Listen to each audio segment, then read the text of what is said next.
when you're the CEO, and I like to champion the technology that we implement because I feel like it's the way to get buy-in. But you also feel a little bit like you better be right, that this is a better way to do things, because the learning curve is definitely going to detract, in the short term at least, from people's productivity. And so you're asking everyone in the company to learn Slack.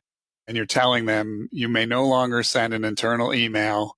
Internal only emails are banned. If you're emailing someone and there's no one from outside the company on the email, you are doing it wrong. And you have to drive that in for a couple weeks.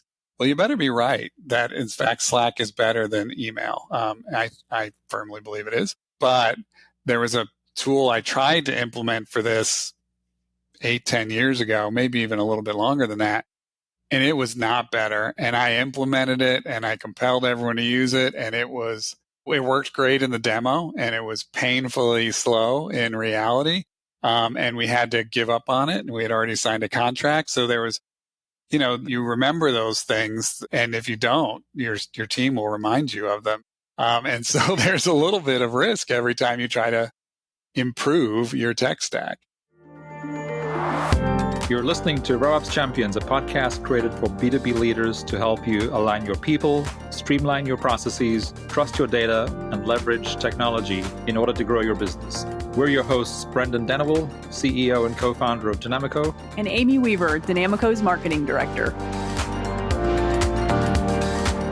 Well, Jim, thanks for joining us today on the RevOps Champions podcast. You're a unique guest. As we discussed in our previous conversation, the makeup of your teams doesn't quite look like what maybe you would typically think of an organization that sort of follows the RevOps frameworks. So can you tell us a little bit about how the teams at Ignite are structured today, and maybe how you came up with that, how they're aligned on their various objectives, and we'll go from there.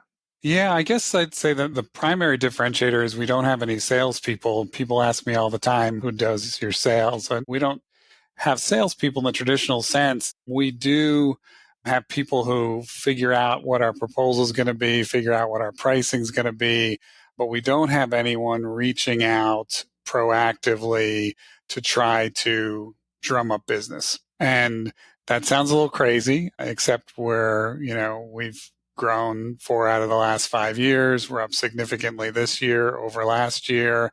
And I think it really comes down a little bit to the type of product we are, if you will, and the price point of the product and who buys the product. So Ignite is a social media marketing agency. Our clients typically spend in fees a month between $10,000 and $50,000 a month.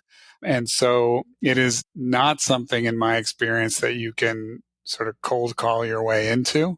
People who are switching agencies do it through a fairly thoughtful process, because they're looking for relationships that will ideally last a couple of years and be fairly expensive, and ideally be contributive to, which is a word I may have just made up, to their success of their own sales. And so we have done things in the past, which we can talk about, where we did a ton of outbound email. We followed up with phone calls. We did some even physical mail, and found it very expensive and found it very unproductive. And it's not the way we drive most of our revenue. So that's probably the biggest difference between us and an average organization, where that would be probably inconceivable. Yeah. So what is the role on your team that's handling, like, building those proposals and stuff like that you mentioned?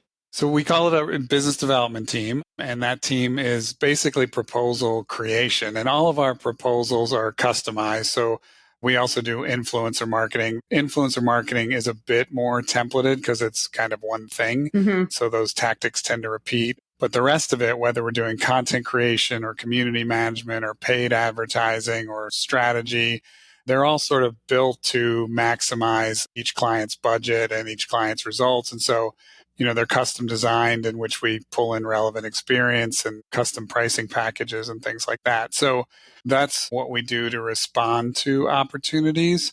In terms of driving opportunities, most of them come from inbound.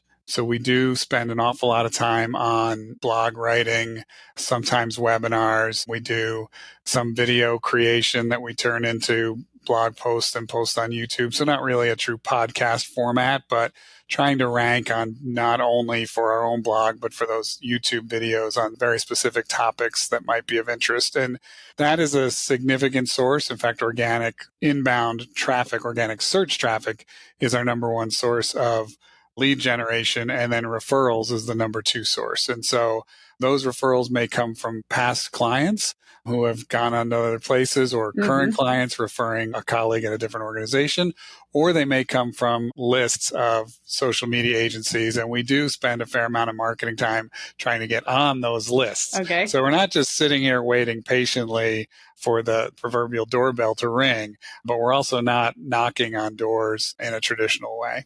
Okay. And when it's time for business development to then hand off, someone has signed an agreement with you, they're going to become a client, what does that handoff look like? And I'm assuming that's like an account management team that it goes to. That's exactly right. And our account management team, I should say, is a major source of revenue as well, because a huge percentage of our revenue is going to come from current clients adding things to their scopes as they go. And of course, renewals every year. You want a high renewal rate, so you're not starting from scratch every year. So our account management team is a significant part of our RevOps, if you will. Yes. And they're important. So the handoff is really a handoff telling people as much as we know about the players involved on the client team, as much as we can tell about their personalities, what does success look like for them, what are their challenges, then also what is the scope, why was it developed that way? And specifically, what is included, what is not included.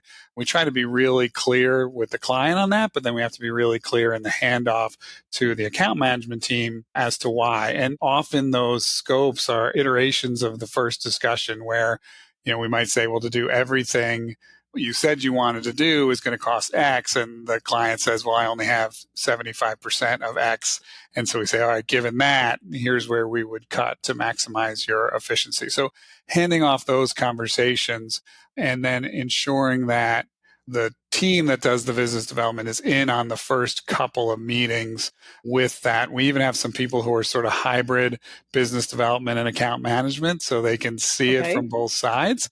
And I think that's super important because the sales team can be incentivized to just sell and not really worry about the problems they are causing for the team that has to implement. Yes. And so that is something that we make sure the implementers are involved in the scope creation, because they can look for things and see things right up front that are going to be a problem if they're not addressed. Okay. So a lot of alignment. I'm hearing alignment. Yeah, it's funny, when we first talked, I was picturing RevOps as something very different than what I've learned it actually is. And what I now better understand is it's really about alignment, and it's really about everyone pulling in the right direction. And our marketing, I've been clear to our marketing team that our marketing exists to drive sales. It doesn't exist to get buzz. If it did, we would be doing funny videos. In fact, our most popular YouTube video has, 110,000 views. And it's our team doing the Harlem Shake back when that was a thing for 10 minutes. And great, we got 110,000 views. That is completely and utterly worthless to us as a company. We don't even look like professionals. Like, we look like, we're just having fun, So that kind of thing, if you set your metrics for YouTube views, you're going to lead yourself in a path that isn't, the metric is, are we driving revenue? Yeah, absolutely. Yeah. It's interesting, Jim, as you've been explaining your structure, it absolutely follows the typical RevOps structure that everyone, listening is familiar with, which is, so, your revenue team, or your customer-facing team is typically split into marketing, sales, and customer service. Even though the names might be a little different from one organization to another, you clearly have a very strong marketing function. Your sales function was what you call business development, which is not unusual in professional services organizations, right? And then you have your account managers are essentially your customer service. So that's a very typical go-to-market model and fits perfectly within RevOps. But of course, what differs from one company to the next, and also depending on industry and what have you, is kind of where, to Amy's question earlier, it's, where is the handoff and what is marketing responsible for and what is business development responsible for and what is, account management / customer service, what are they responsible for? And do they then all have their metrics that tie up to the business goals? Yeah, I think people generally on podcasts like to talk about what they do well as an organization. I will tell you what we do very poorly as an organization. We don't have that single source of truth for data. We do know, like, our financial system is counting the money. It's aligned with the bank account. That is fact. That is truth. What I mean is when a new lead comes in, or an opportunity, I should say, when an opportunity comes in, we put it in HubSpot. It's often hard to know what the dollar value is initially, but we put that in HubSpot. We then develop our scope of work in Excel. That scope of work is built upon, we don't charge hourly, but we calculate basically fees on anticipated levels of effort. Mm-hmm. So we're basically calculating the hours it's going to take. That is then left in Excel. It doesn't go into our project management system, which we use a system called Reich. It doesn't go in there with a neat allocation of, you've been allocated 4 hours a week, you've been allocated 12 hours a week, and none of that talks to that financial system. And so we've got these points where we're re-entering things, and I have tried to, over the last few years, fix that. I think one of the major issues is we have a really archaic financial system. And when we looked into changing it would have been about $50,000, which is a meaningful amount of money for a 45-person company. But then the implementation, they were expecting another $100,000 to $150,000 for the implementer. And I thought, okay, well, we have other problems. This one's probably not a $200,000 problem that I need to fix today. Yeah. And so Totally. I can see how we could be better, and I can see how we're not great at that and how it's costing us time. But fixing it is no small lift when you've gone down this path for years and years. Absolutely. Totally.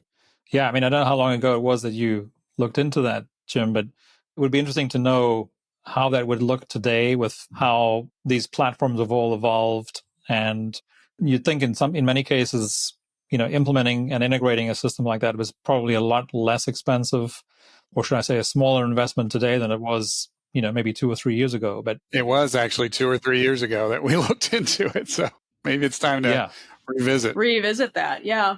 We were talking to somebody about implementing Salesforce and how if you don't have it in your budget to have the Salesforce admin, whether it's an employee or like a contractor, that's a huge piece of that. Yeah, I mean, Salesforce can do anything. And if you don't know what you want it to do when you get in there, you can get all sorts of mired and you can hit buttons saying, well, that sounds cool. Let's try this. And all of a sudden you're in a big mess. Yes. Yeah, exactly.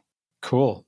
You started off there saying that you don't yet have that single source of truth, but you realize that it's something that at some point sounds like it would make a lot of sense and obviously help you and your team make, better, faster decisions. So I'm sure it'll bubble up to the top again as a priority at some point, because that's something we hear about on almost every episode and every person we speak to. The conversation always goes to, what is our most critical business data? Yeah, and it was on the list again this year. It just didn't bubble up into the top 3. So, right, exactly. There's only so many big chunks of things you can change in a year. Right, exactly. Cool. And then I guess the other thing that typically follows that data / KPI conversation around like the single source of truth is your tech stack or your system of tools, which again is another area which can either be you have too little or too much in that area. And what Amy and I hear a lot is when you have technology bloat, as we call it, where you suddenly wake up one day and you have 3 systems that you don't actually use anymore, it just kind of creeps up on you. How do you think about your tech stack? And do you feel that that's helping your marketing, your biz dev, and your account management team do their jobs well? I think we have many very good tools, and I wish we had 1 or 2 very good tools. For example, Zoom is really good for meetings. Slack is really good. Reich is solid. You can do a lot of things with Reich. HubSpot is very good. but there I'm already into 4. Box for storing files is very good. But what's interesting is all of those tools start adding each other's features. So you can comment on a Box file, or you can comment on the task associated with that file in Rike, or you can talk about it in Slack. And now Zoom's adding chat as well. And so you can chat about the meeting and live in that chat. And so, right now, what has to happen in an environment like that is you have to go right to sort of cultures and norms. We have to teach new people. We don't discuss anything in Box. We generally discuss everything in Slack. You can talk about a specific task over in Rike, but everything else is in Slack. Like, you have to teach people that. Yes, it has that feature. You need to ignore that feature because nobody can check 4 different places. And it's something I would like to get down. But one of the things that is an interesting challenge with the other members of my management team is they have a healthy skepticism that there is a single tool or 2 tools that will do all these things extremely well. And based on our experience, Microsoft Teams should replace Zoom and Slack. But in my experience, it does not. And there should be a tool that pulls in all these hours and tracks to things and talks to HubSpot. And when Rike added the ability to track level of effort, we thought that was a game changer. We could tell how busy each person was, but it doesn't pull in how many meetings you have in a given week. So one person may have 10 available hours and one person may have 35 available hours, and it doesn't align neatly with Outlook. And then even if it does pull in meetings, well, some people block times on their calendar to work on things that look like meetings. And so it just constantly, there's human nature and there's the engineers building the tools, and they sometimes just collide with one another. Yeah. Yeah, and of course, I think one of the challenges there is that the tools are, to your earlier point, are able to do so much more than what we really need them to do. But when any user sees that functionality and it goes, "Oh, I didn't know this had this functionality or feature. I'm going to start using that." But then they're the only one using it, whereas they should actually be using that functionality in one of the other tools. Yes. But yeah, it's hard, and I think but we've learned 2 really interesting things in the last week, just having conversations like this. One is, we all know that every business has a set of core processes, right? Which starts with marketing and goes all the way through to finance and then everything in between. But never have we or anyone that we've spoken to or any of our clients suggested a technology process. And in fact, that was suggested to us this morning. And I'm like, oh my gosh, that makes total sense. Because one of the guests we had in the podcast 2 weeks ago talked about the fact that if you build something like this, you should actually do it manually first. So back to your Excel spreadsheet sort of example, which a lot of businesses still use, map out the whole process from marketing through to business development, through to account management, all the way through to finance and who's finally counting what's left at the end of the day. Map that all out manually, and then go back to your tools and say, okay, so what tool can get us from here to here, from here to here, from here? Where are the gaps? And then just strip out the rest, which I thought was really insightful. And it's something that we're going to be doing ourselves. It's a very interesting idea. I was struck as you were talking that when you're the CEO, and I like to champion the technology that we implement because I feel like it's the way to get buy-in. But you also feel a little bit like you better be right, that this is a better way to do things, because the learning curve is definitely going to detract, in the short term at least, from people's productivity. And so you're asking everyone in the company to learn Slack, and you're telling them you may no longer send an internal email. Internal only emails are banned. If you're emailing someone and there's no one from outside the company on the email, you are doing it wrong. And you have to drive that in for a couple weeks. Well, you better be right that in fact Slack is better than email. I firmly believe it is. But there was a tool I tried to implement for this 8-10 years ago, maybe even a little bit longer than that. And it was not better. And I implemented it and I compelled everyone to use it. And it worked great in the demo, and it was painfully slow in reality.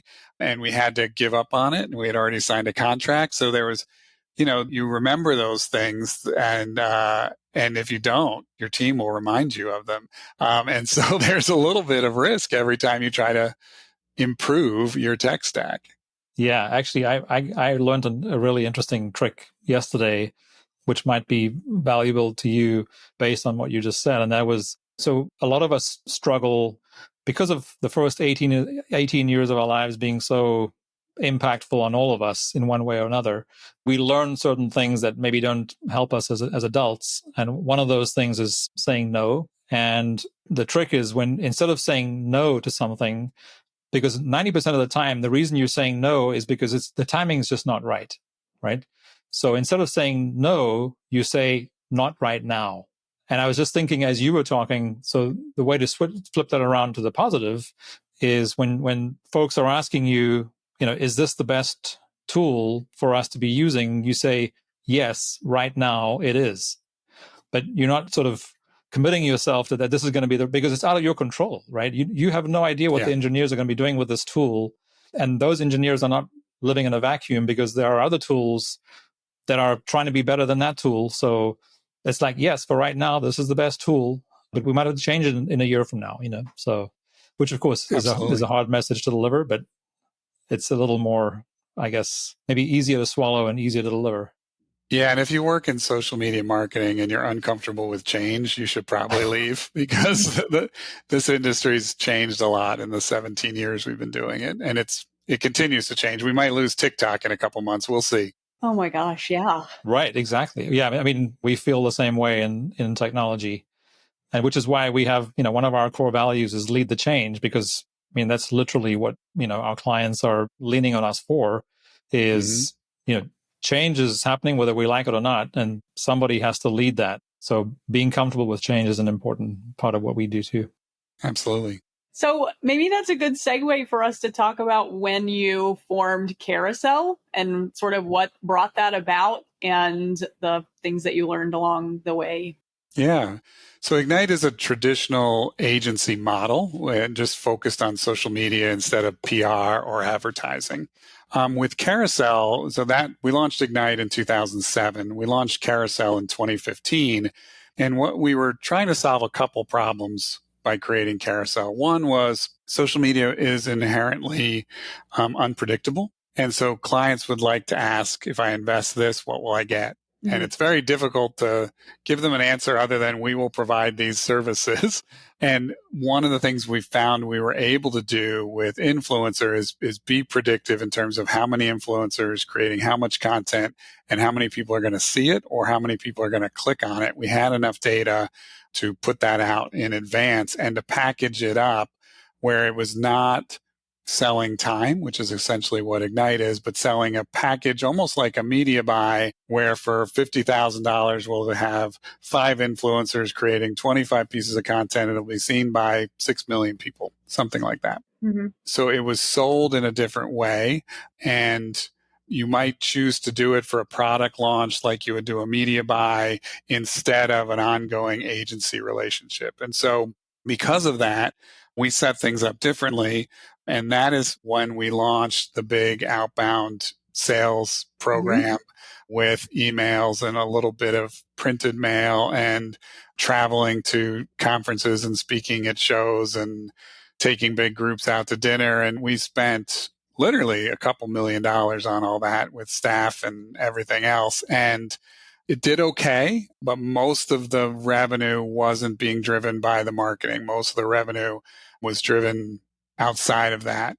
When we shut that down, that's when we became profitable. We weren't profitable in the first 2 years. We shut down all the outbound sales efforts and achieved profitability within a couple months and been selling at a consistent level ever since. And so I think we learned a lot about that, but you also, when you have experiences that are less successful or failures, depending on how you want to put that, a shine on that, it does sometimes make you really cautious about what to do next. And that's a positive and a negative. It can make you too hesitant to do the right thing, or it can save you from just flushing more money down. And it's, of course, impossible to know before you start which one it's doing.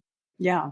Does the structure look similar to Ignite, where you have business development and account management and then these hybrid roles in between? It's similar in that, except the account management team, a little more like a PR firm. In a PR firm, the account management person is often the person doing the public relations. Mm-hmm. So our account management team on the carousel side is actually also talking to the influencers and managing the program. And so that's really helpful in that there is not a lot of layers of, phone, post office, whatever it's called, to tell people what's happening. So they can talk to the influencer, turn around and talk directly to the client. And then there's other people on the team who will talk to the client about, an ongoing program and their larger goals. But as that individual influencer flight is happening, the team running the program is talking directly to the client. That's not true with our creative team, or they generally don't talk directly to the client. The account manager is more typically the interface. Okay. So it's almost like role, titles and roles are kind of confusing anyhow, but so it sounds like they're almost like a client strategist kind of role. Yeah. We call them production managers because they are managing the production, and both of those words, it is a production. We need to deliver X and Y time frame, and they're managing not only the influencers, which if you've ever done that can be very difficult. They're managing the client, which is also can be very difficult. So it's definitely a learned skill on both sides of that coin. Interesting. And was there a business decision behind the choice to spin off an entirely different company versus have that as a different, product offering within Ignite? Yeah, the idea was that it's selling to a different buyer. We assumed that agencies would want to buy these packages. And in fact, that's proven to be true. About a third of carousel sales are to other agencies. And we didn't know if they'd be comfortable selling to Ignite. Okay. And then it's a buyer. It's often a budget coming out of a media budget versus a services budget, which is what the Ignite side is. And it's, the packaging of the pricing is very different. Having said that, at the end of 2020, after 5 years of operation, we simplified it and made it a subsidiary of Ignite. And so, and we don't hide that it says Carousel and Ignite Social Media Company. Right. Agencies haven't stopped using us. We play nice in the sandbox. We don't try and steal any of their other work. And it has simplified things, but we do have a carousel website that some people find us on, an Ignite website that other people find us on. So it's almost two marketing channels, but once they get in the door, it really becomes one company. Okay. Right. Because one of the things I was thinking when Amy asked that question was often when one business starts a second brand, the reason they do it is because the business model is so different. But I guess now that you've kind of explained both, the business model is actually very similar, even it's just that you have a different audience for each one, right? It is. And the accounting is a little different because of the way we're selling things, but that stuff, the accountants can figure out. But generally speaking, there's an agency service fee, there's a media expense, there's an influencer expense, and they're very similar breakdowns on the rest of the agency side. So yeah. Yeah. Well, so having these two companies, if you will, you must have had a lot of experience with growing your headcount to accommodate bringing on new business and that sort of thing. But it seems like it's probably something that's always in flux, depending on the amount of work that you have coming in. So can you talk to us a little bit about how you manage planning, forecasting for hiring, and maybe some challenges that you've experienced when you've had to grow super quickly or the opposite problem? Yeah. We've had both. The agency business is it's a bit brutal in that the income and staffing are basically aligned, and because you're selling time at the end of the day. And so, our first 4 years, we grew 100% plus every year.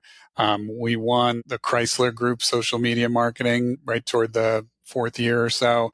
And that was all the marketing for Chrysler, Jeep, Dodge, Ram, and Fiat. And so we went we were a 35-person company when we won that.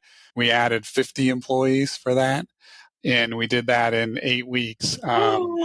Yeah. We rented a house in Detroit because half of us are in Detroit, half of us in Raleigh. And we basically lived up there. We did speed dating. We did all sorts of things to grow. And importantly, we let the resumes screen for skills and experience, and we had the interviews screen for culture. And I know that's a word you have to be careful of because we don't want everyone to be like each other. In fact, we want to be intentionally diverse, but we also, that gets to culture a little bit in that ideally people who speak up. I think it's important that if you need a diversity of opinions, you need a diversity of experiences, you need a diversity of ideas being shared in the room to make sure the marketing that comes out of the room is going to resonate the way you think it's going to resonate. And so being really conscientious about that helped us grow in a way that we really, I feel successfully preserved Ignite's culture, which I thought was the biggest risk of going from 35 to, 85 people. Absolutely. 3 years later, we lost that business. They don't mate for life in the auto industry. And we let go 50 people. And that was, one of the most difficult, it was probably the most difficult time I've ever had. What we tried to do is be really sensitive to what was happening. So the client gave us 90 days notice. So we very quickly made the decision on who was staying and who was not. And we let them know very quickly, but they were all invited to stay until the end of the 90 days. We then also told people in other agencies they were free to contact these people and interview them. We told the people they were free to use work time to go on interviews. Like we literally wanted them to find a job. And then we wrote them each a letter that said, we guarantee this person to the point where if you hire them and you terminate them within 12 months for character issues or performance issues, we, Ignite, will pay your company $5,000. Because the only reason we're giving them up is we lost a client. And the result of that was I think about 85% of employees had jobs before the 90 days were up. Awesome. And so they were able to leave. And I think 100% had jobs within 2 or 3 weeks of the time that the contract was over. And we never were asked to pay anybody's character reference. We would have paid it, but we were never asked. And I think one of the most important things is over the 7 or 8 years since then, we've hired back 10 or 11 of those people. Okay. And I don't know of a greater compliment than somebody saying, I know what it's like to work there, pros and cons, and I want to come back. I think that's just the best thing somebody can say. Yeah. So that's been really gratifying. Wow. Yeah. Congratulations. That is cool. So then where you're at like 45 people 45 right now, I believe. Yeah. And by the way, that's the other thing I learned is that nothing is free in this world. I am much happier with a company with 40 some employees than I was with a company we were over 100 for a while. And I think it's fairly well known that when you break 10 people, communication changes. When you break 40 people, communication changes. And when you break 100 people, communication changes.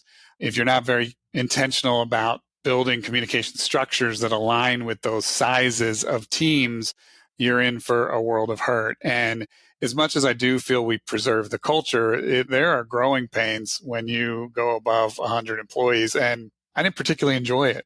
And so being careful what you wish for is the other thing that I took. I don't want that back where a single client has 50 employees working on their business. I don't want that back. Right. Really interesting perspective. Yeah. So Jim, as much as we try to avoid it on the RevOps Champions podcast, AI somehow makes its way into the conversation, whether we raise it or someone else does. You were talking earlier about something that we're very familiar with, in the professional services space, where your revenue and your headcount kind of run in parallel, right? Because ultimately the people are essentially the value of the business. But with AI, and again, every single time technology advances, marketing is the first thing that is impacted in a good way. Even as complex and as challenging as it might be to go through the change, marketing is always where AI and technology have the first advantage. So are you thinking about sort of AI tools and things beyond that'll scale Ignite beyond just scaling with adding headcount? Or are you already investing in that, or do you already have some things in the cooker? Yeah, when I talked about the three highest priorities in a given year, last year one of those three was AI, and this year one of those three is still AI. It's the only one that carried over both years. We spent a tremendous amount of time. We published an ebook on social media marketing in particular with AI. It's about, I think it was 13,000 words or something. It's really granular. We tested 20 different tools. What were the pros and cons of each? We needed to know for ourselves, and then we figured we might as well write it down and tell other people while we're at it. But what we have found is that, as remarkable as it is, and will continue, I think, to evolve, its biggest opportunity at the moment is, I think, in speeding the lower value tasks along. And so we find it's very helpful in a brainstorm to, for example, ask it to write 20 tweets about a brand and just see the direction it takes. And it may come up with two or three that are paths that we hadn't thought about. We've never found that we can use one of those tweets, or that it will create an Instagram post or a TikTok that we can share. But sometimes it'll generate a spark that would have taken maybe 10 people brainstorming in a room for an hour to come up with that many different sparks, if you will. And so that's been helpful. I also think, early on, we do a lot of blogging, and we had AI. We tested AI writing the blog posts. And what we found was, if you just told it to write a blog post on 5 best practices in community management, it would, and it would be completely uninteresting. It would be well written and have nothing dynamic in it. But if you, as an agency, figured out what the 5 most important things to think about in community management are, and you had notes that were sort of all over the place on that, and then you asked AI to turn that into a blog post, you sometimes got a really good blog post or a really good first draft. And so it's speeding things along. The other thing is that our clients we've worked with the biggest brands in the world, literally, and none have ever had enough budget to do everything they want to do. And so if we can suck the labor out of the lower value things, that will enable us to still use the headcount, if you will, to add the value, the strategic thinking, the knowledge of the platforms, all those sort of things are still going to be there. And so the level of work may change. The speed with which we're able to deliver what we deliver today may change. And then we may be delivering some more complex things because now we can afford the time on it. So it's an absolute game changer, but I don't think in the way people thought it would be when ChatGPT 3 came out and thought, okay, this can just write all my blog posts and my tweets. And it's not that. And if you have any sort of actual social media strategy, I don't see it becoming that for a while. It is moving quickly, but at least a while. Well, yeah. Well, this is the thing, right? I mean, you could probably rewrite your 13,000 word, ebook every month, and there'll be an update. Yes. Is the reality. Yes. And that's the hard part, which is why a lot of businesses are still sitting on their hands because they keep reading or being told that, oh, something better is coming next month. So then they do nothing. Yes. And it's a really tough one. Well, and you mentioned tech stack. Box has AI. Slack has AI that's just come out. Rike has AI. HubSpot has AI. Riverside has AI. Microsoft Office Suite has AI. You got to figure out which ones make a difference and then which ones you can afford. I mean, I think Microsoft Copilot's $30 a user. That's the same price you pay for the whole Office Suite. Slack AI will double the cost of Slack. And so you have to really be thoughtful about what's going to add value to what you do and not give you those false positives that can also send you down the wrong path. Yeah. Well, and like we've been reading for the last few weeks, I think, HubSpot added 800 features in the last 12 months. And we don't know, we can speculate, but we don't know what the features are that are coming out in the next 12 months or even the next week or the next month. But there was one that came out last week or the week before where you can essentially, put prompts into HubSpot and it'll create a video for you. Now, again, to your earlier example, creating that video before would have taken a lot longer, and it's not going to work for everything, but in many cases, it's going to work so you can use one person's time very, very effectively to get a message out that can still get the job done really, really well, without a huge budget. So back to the earlier point we talked about is then which tool do you use and which tool do you stop using? Exactly. And then, if you're Princess Kate, you better be really careful using any AI on your family photos. Right. How dare she? How dare she? Yes. Yeah, exactly. Whenever we're building something, whether it's a, social media, community management program, or in the case that we're going through now, we're renovating a 100-year-old house. The things you want, for some reason, you can't have them all, right? So Exactly. somehow you have to figure out, so I need to check whether there's AI for all the things that can add the things to the house that we want that we don't have the budget for. Absolutely. I remember when Photoshop came out, then Microsoft Publisher came out, and there were going to be no more graphic designers because everyone could now do it. And Canva was going to kill designers. It turns out that having some level of talent is also still important somehow. Absolutely. Well, yeah, I'm actually in between. So Abundance 360, I'm not sure if you're familiar with that, is going on right now. It started yesterday and it runs through Thursday. It's an annual event in California, but you can also participate virtually, and it's all around AI. And yeah, I'm always trying to balance, what is practical right now and still be in awe of all the things that are coming. But there was a session yesterday where they talked about, just because it's so incredible what it's going to be able to do and can already do. Most people, because of the limitation of our human, brains, default into one of two areas. One is like, it's going to be complete, anarchy. And the other is some other dystopian thing that's not all that great. But it's because we just need to sort of take things, one step at a time and come back and start with, well, what is it that we're trying to solve versus get ahead of ourselves on what's really possible. I mean, I do have concerns. For $19, I think I created an avatar of myself.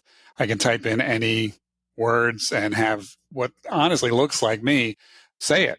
And that you think about that in an election year, and you think about a bombshell video 2 days before the election, and it's not hard to imagine negative consequences. So I certainly think those things are worth thinking about. I'm probably not the one who's going to be the one to help save the world there, though. So I'm going to hope other people are watching that and trying to solve for those things as we go. Yeah. Yeah. Jim, well, thanks so much for joining us today. It was good to catch up. Is there anything that you'd like to share with the audience, sort of one from your world of social media and sort of influencer marketing, which are all connected now, something that you're seeing that potentially anyone could think about or maybe even implement in the next week or month, or at least, research something that you might recommend?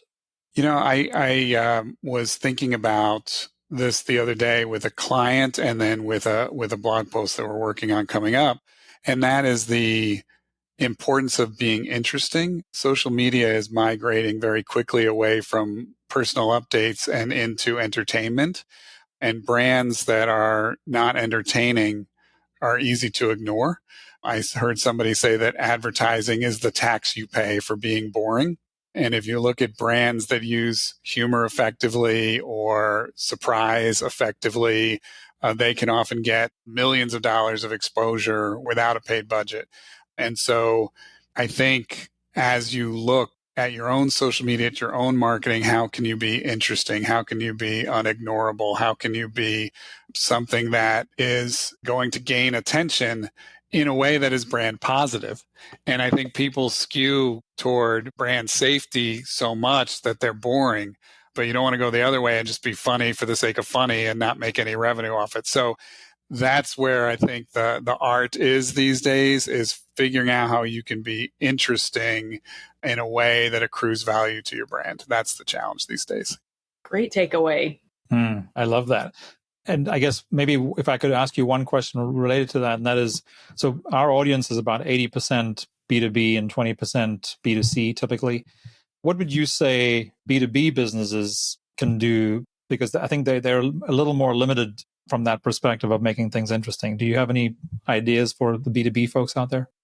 I think be useful would be a good start. I mean, early on, we would write very long pieces on how to create a social media strategy. We'd give talks on how to create a social media strategy. And I remember my brother saying, "What are you doing? you get paid a fair amount of money for creating social media strategies. You're just giving it away. And what I believe to this day is that there are people who want you to do it for them and have the money for you to do it for them. There are other people who don't have the money to pay you anyway and just really are trying to figure out how to do the best they can do on their own. If they take my thoughts and do that, I have lost $0. They didn't have the budget to pay me anyway. And so if the other people who do have the budget see it and say, okay, these people, I've seen enough, they know how to do it, then I've made my money. And so I think if you can be useful, that will build your brand as quickly as possible. And then when somebody has that need, of course, you're going to think about a company that you think is useful. Yeah. I guess in that kind of inbound marketing in many ways, but when we first started talking about inbound marketing 10 years ago, we were very quick because we have Best Buys in our backyard in the Twin Cities in Minnesota. And of course, a lot of people, were at that stage following what Best Buy was doing. And, Geek Squad was already a very established brand. And it's like, oh, but that's not new. Geek Squad's been doing that for 5 years or whatever it was at that time. And it was exactly that. And they had the same pushback as like, why are you showing all these people how to fix all their own stuff? And their response was exactly the same as yours. It's like, yeah, maybe 80% of the people who are the DIYers, for whatever reason, whether it's time or money, they want to figure out how to do it themselves. But the other 20%, which is a very big market, want someone else to do it for them because they don't have the skills or the time, but they do have the money. So I think that seems to be a parallel that keeps coming up. Still applies today, yeah. Exactly. And I don't see it going away anytime soon. Nor do I. Did you enjoy this episode? Find more at RevOpsChampions.com.